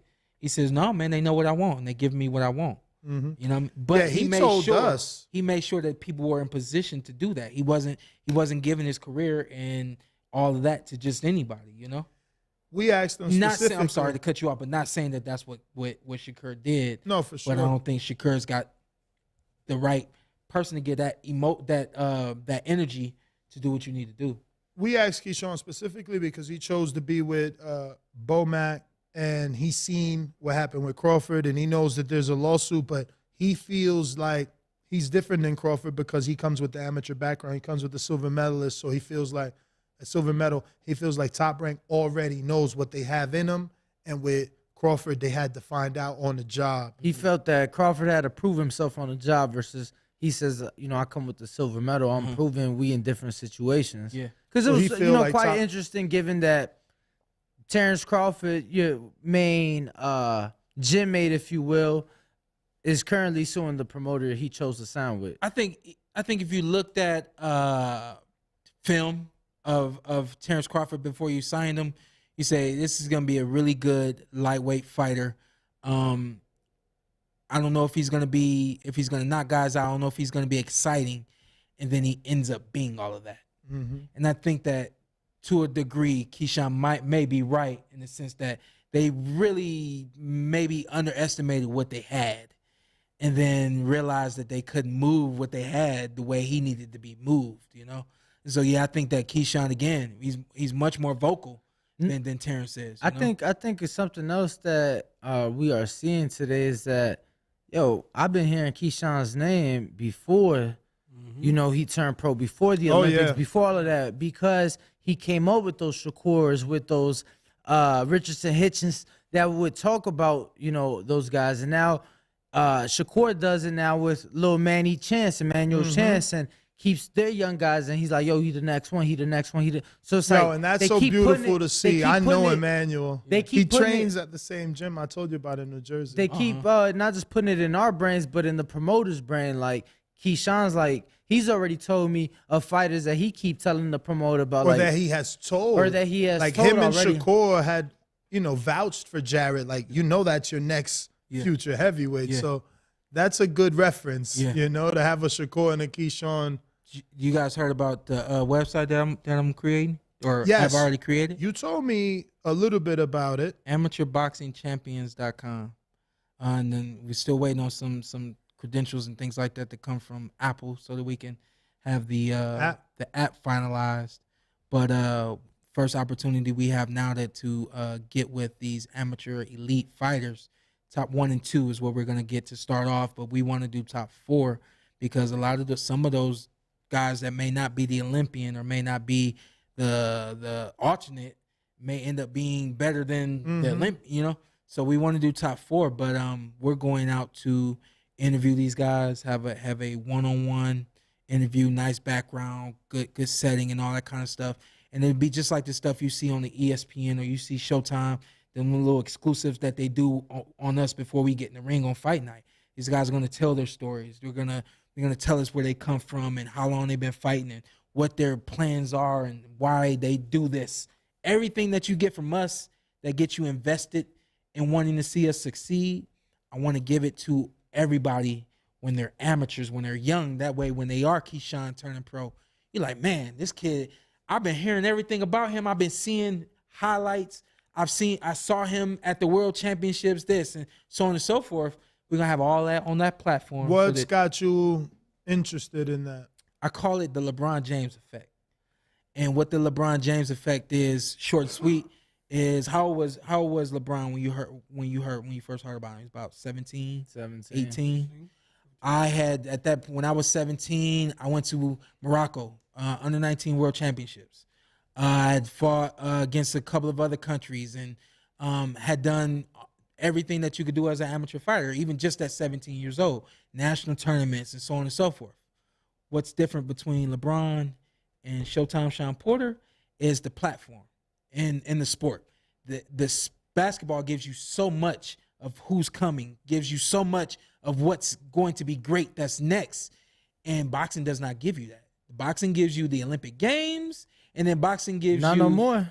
Yeah, and then boxing gives you here's your prospect. Here's the guy that just came out and he's supposed to be next. You're absolutely right. I say it on the show all the time. There is no path in boxing. None. Right now, your son, if you want to put him in the NFL, you know what you have to do with your son up until that point. Yeah. You understand? Yeah. In boxing, the poor kids ain't even gonna get the Olympics no more. Yeah.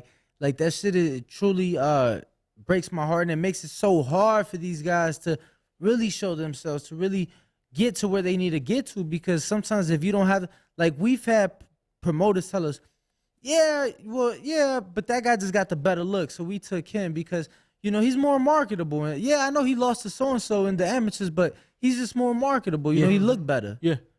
You know what I'm saying? So it's so hard for the up-and-coming fighter who does want that opportunity. So shout out to you, champ. Look forward to seeing, what you make happen. I'm gonna encourage you to go a step further, and I would love to be a part of it.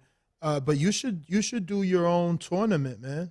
You know how they're. I don't really want to shout out the other people, but I have about to. that. I did. But like I did the think about Porterway tournament, like there's a Sugar Bird. You know what I Yeah. mean? Not only do you have a platform where you can live stream it, but you are who you are, so it'll be a little bit easier for you to, entice sponsors, and more people will fight for you. Yeah.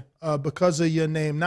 And then, like he said, we don't have the Olympics anymore. You know what I mean? So there's only a few amateur tournaments that mean things to these kids, which are Sugar Birds, Golden Gloves, Nationals, and I don't know. You would tell me what else. Maybe. Well, there you go. Yeah. Imagine there was a Porterway, you would become instantly one of the top 5. How many people didn't y'all just have for the 100th episode in person? Which shout out, that's something that we've wanted to do for a very long time. Go on stage. Take my hat off. We want to do a 3-city tour. We've been wanting to do that for a while, man. We've been working on something too. Hey, man, you know what? We need to team up and go on tour. Hey, I'll open up for y'all. I don't care. No. I'll open up. We can alternate. One person do it. We Let's literally, fucking do I it. kid you not, like that's Joe been Buttons, that's he's the one been inspired me, something man. I've been actively working on, but it's just and shout out to the whole team, but like boxing. it's me and Ness, and it's hard. Yeah. When we got a million things going on, and we have a great team. Shout out to everybody, but it's really hard. But that's something I've been, trying to work on, because we have such a great audience, literally globally. And people hit us up all the time, and whenever I go to events or he's gone, they treat us like family. So I think that's the least we could do, is to give back, to the fans and to the kids. But I would love for you to do a tournament, man. Yeah. I think you could get that off. WBC, I'm sure, would get involved, or other sanctioning bodies too. I know you got a lot. Maybe you need like CEO of the Porterway. You need a CEO of the Porterway. But yeah, there's definitely a bunch of avenues that you can open up. Are you staying in Vegas post-retirement? I'm here, man. I never thought I would be here. We moved here in 2013, and then it was like, why would I go anywhere else? Like, Exactly. I'm in Southern Highlands, and ain't much going on out there. Pandemic happened, and it was like, go down the street, get your food, go right back home. It was fairly easy for me. Definitely heart goes out to everybody who did struggle through the pandemic, but I just have never had any struggles out here, and it's like, why would I go anywhere else? For sure. Yeah. Yeah, well, if you're gonna be here, yeah, man. Yeah, I mean, we need to talk about this 3-city tour, because I'm with it. what cities have you checked your So analytics? my What thing- cities are you strong in? So my thing was, I wanted to do like big fights. When there's a big fight, Friday night, when there's nothing really going on, come out to the show after the weigh-in. Absolutely. Everybody come out to the show. Absolutely. So I Really figured- going on is you got a dog at your house. yeah, I do that, dog. But they can't see it on camera. You a snitch. I told you, it looked like a damn iced tea. Hey, I told hold you. on. If he just called you out on the show, I know he didn't call Sean out before too, because Sean got the big old dogs. No, I got to leave Sean alone. Sean got dogs? You talking about Zattel? Yeah. Sean Yeah, got I dogs? got to leave Sean alone. Okay. Yeah, I don't. You don't mess Nah, with he Sean? can handle it. Nah, Yeah, me, hey, it is what it is, baby. I'm the baby out of 7. Ain't nothing. I've been Just clowned saying. on all my life. Wait, so Sean gets too sensitive? No, he'll think you're taking it serious? I didn't say that. He'll think you're taking it No, serious? Maybe it's what I feel about Sean. Maybe I feel he would take it too seriously, so I just never, I never really poked, too much. But this one right here, Here's the thing, though. We was talking about the tour. Yeah, let's get back to that. I don't know that y'all could hang with us in the sense of, Sean is a very successful man who probably travels a lot more, because we was thinking like we gonna get a Sprinter or a tour bus and do behind the scenes. And we gonna get the Spades games and the dice games going on the bus. Actually, he with all that. Me, I'm like, I'll meet y'all there. Oh, you rather fly? Yeah, I ain't got time for that shit. I'm not coming here to play no damn spades. Let's go work. Sean with all that. Bro, we was going to San Diego. He's like, hey, you know what would be sweet? I said, what? We get an RV and cruise down there. I said, no, man. That's Let's Danny. get to San That's Diego. Danny's been trying to get an RV. Get your ass out of here, man. We gonna hit the road and you ain't a part of it. Nah. If y'all want to do that, man. Look, man, to me, it's just, the thing is, people don't understand that Sean Porter is a man outside of the ring, outside of the show. And Sean Porter plays with his kids and plays games or watches the football game and does whatever he does. And we try to show that a little bit, and I know that we're different, but for me, it was like the tour. I'm like, man, that's the whole aspect. We hit the road. We did it for Shakur. We hit the road. You know, we try to get some His footage. last fight? Yeah. So, because he chose We to opened up camp with him. he chose to stay in Houston for camp. So we hit the road 20 hours. And I was trying to put something together. It was just too last minute. So didn't have a Sprinter. We had the Honda Accord. It is what it is. He wasn't putting that on his car, huh? Well, I got the second Can't car. fit the Did y'all pull suitcases either. up with the fog lights? Oh yeah. Oh, you best believe it, baby. Oh yeah. Oh yeah. I'm all about the fog lights. I ain't never heard that one before. That was fly. But yeah. Are y'all going to Deontay Wilder and Robert Hellenius? In New York. Well, we're I don't know. So here's a tip.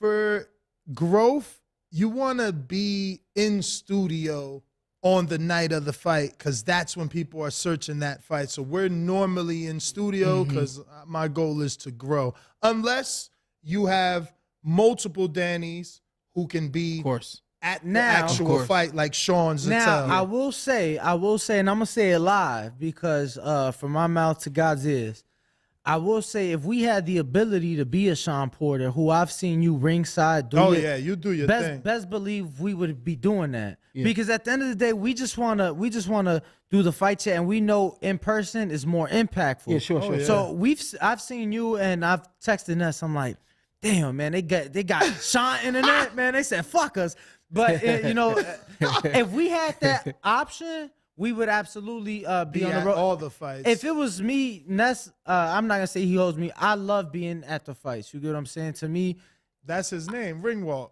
I would love to do that and be able to be there. But something like what you said, we've done things similar in the past. Ness has thrown the appreciation nights, and he typically does. But that's like a big party, not like a show, but a big party. And he'll do that like the night before a big fight. I know you've done like before Word Kovalev, before I think your fight, right? Actually, I think it was Danny Thurman. Danny Thurman. But so we've done things like that, and doing the show in person, when we saw you do it, I'm like, damn, because that's something that we was just talking about. Like, yo, hopefully in the next year we could get a tour off. So it was 100 people? The live shows that we do? Yes. Yeah. 50 to 75. Yeah. 75. Yeah. That was dope. And that space was perfect. Yeah. Your chair It's was called the space. amazing. It's called the space. I couldn't see shit. Why? Because it's dark? It was a It was throne. blocked. So we had the screen behind us, and I couldn't turn around and look. Yeah, but the chair still was it's- dope. And Yeah, it was I had to nice do it. because I'm big in the community giving back, so I was able to bring the kids on. I seen and a that. kind of crossover.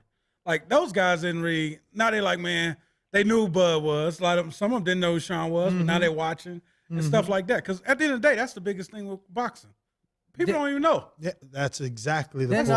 I saw you brought who'd you bring on? Marion. Sean Marion as well. So yeah. you was able to bring somebody outside of boxing that people may know. No, man, I'm all with it. Porterweight For sure. TBV Hey. on the road. Yeah, let's take it on the road. Well, here, let's say, because I know we got to get out of here soon. or Oh, we yeah. good? Yeah, they probably tripping. Yeah, we got to get out of here. Damn, y'all ain't soon, but they ain't Have hit him y'all up in the seen- air. You hear that? You see that, Danny? They ain't getting no message from the Oh no, they To be be fair, getting though, this. no. To be fair though, it's usually Bo. It's usually our producer that's in the is. ears. Y'all, because y'all just be talking. We Well, do. no, they got to tell us like 5 minutes out, 10 minutes out, Yeah, 15. y'all just be yeah, because we If talk. not, Y'all lose- seen that we do we go when there's big fights, pay-per-view fights and all that. We will go to the fight site and we'll do a show, Yes. or live show at the we've weigh-in seen and all that. that kind of Yes. stuff. How do you So- get that internet though? Are you just winging it? Like if they have Wi-Fi? No. Hey, man, don't give it up to him. No, hold on. Actually, no, you're right. I'd rather he tell us off air. Oh yeah, that's true. No, Yeah, that's true. That's I'm true. being totally serious. I'd rather he tell us off air. Yeah, How he does because that. I would be afraid to go live on Wi-Fi from over there. Like, No, we got our own stuff. Yeah, Oh, yeah. wow. We're gonna talk Yeah, we off got air, our Sean. Yeah, you yeah, saying like you, Danny says, you know. TBV, Porterweight Connect, baby. Let me say I'll do my closing. Nah, and then your you, and then show. you do your closing, or you want to do vice versa? No, I'm gonna just say my Instagram. I mean, it's your show. Do your Instagram. Nest GTO, Instagram and Twitter. Catch us on the next one. Ring Walk Danny. We are the Boxing Voice. Do appreciate Sean Porter and the Porter Way. Thank you very much. For having us. We truly appreciate it. Absolutely. I forgot. Oh, I was like, damn, I forgot what I was gonna say. I'm gonna just tell it. Long story short, when I started the podcast, about a year before I started the podcast, I had been hearing about podcasts. I was like, something I might want to get into. The pandemic happens. I go out and get all this equipment, and I'm like, I want to be ready when they say we're gonna do the show remote, inside PVC Boxing remote. That ended up not happening, and then I was like, well, I got all this equipment. Let me start a podcast. Started a podcast with these guys, but essentially, I love radio. I love TV. I love live stuff, and that's why I do this.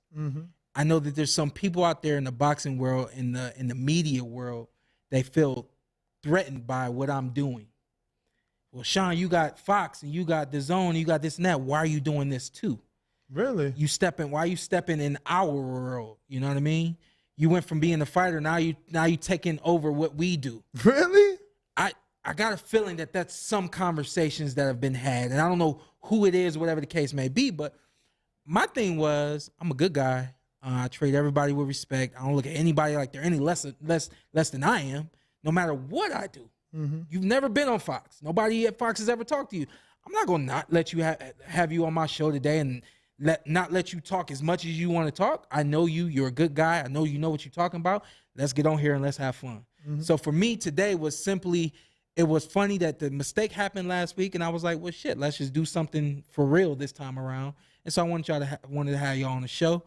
Came in here, I was like, I don't know how this show is going to go at all. We usually do our recap and all that kind of stuff. I know y'all like to just talk. Yes. I'm like, one of the two is going to happen. We might get a little bit of both. You know what I mean? Yeah, so we definitely not traditional. At the end of the day, man, I want to thank y'all for coming on to the Porter Way podcast and allowing us to be on the Boxing Voice. We're going to do this a little bit more. Sound like we're going to have some off-air conversations as well. Absolutely. About to take a bitch on tour. No problem. You best believe it, bro. Which I got no problem with, but at the end of the day, I just want everybody to see that just because we're in the boxing game, just because we all do the same things, there's definitely a sense of competition, but at the end of the day, if I'm not helping you further the sport, then I'm holding the sport back. You know what I mean? No, and I actually want to say thank you for obviously everything you've done, but specifically the Porter Way, because when you were saying what you were saying, when you started this, I was happy. And I was, in a way, grateful, because what people don't realize, what we do, traditional media looks down on. Yeah, yep. It gets frowned upon, right? You at the fights, now you've been there as a fighter, now you're there on the other side of it, commentating.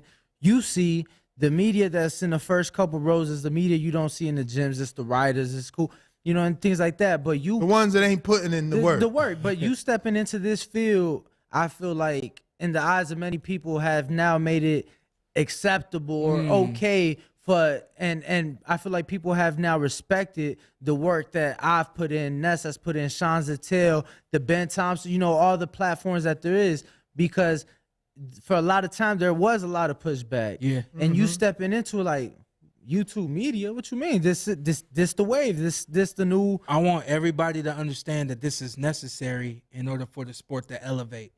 If we don't have guys like y'all just getting on and talking about boxing, and guys like me, I have the ability to reach other athletes and other entertainers and things like that, which is a big goal for me for the Porter Way podcast. But at the end of the day, man, I've always respected what y'all did, because I understood that y'all do the footwork, So whenever I was having a fight on Fox, I did the Fox thing, and then it was like, okay, where's my guys that I talk to all the time, So that's it, man. I just want to be a conduit for this sport, and for anybody who's involved with this sport doing any good things. Ant, or you got anything? Ant with 2 T's? Nah, man, I appreciate you guys coming on. Like I said, man, you guys are hard workers.